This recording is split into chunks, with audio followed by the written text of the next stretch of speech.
Signing up for Walmart Plus as an employee is pretty easy thing to do. Today I'm going to teach you how you guys can sign up for Walmart Plus as an employee.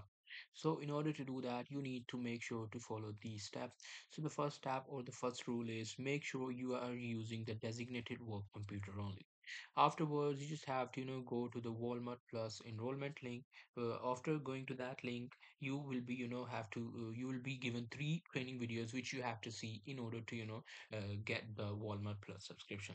The total length of the video must be 10 minutes, so you just have to watch it. After watching it, you just have to accept. There should be accept button at the bottom of the page. After accepting it, you will see a page which should be congratulating you for the Walmart Plus. You just have to use email address and password to sign up. After signing up, you might be shown some tax charges which will be given back to you by the Walmart after some time. So that's pretty much it. That's how you'll be able to do it. Hope you guys find this video helpful.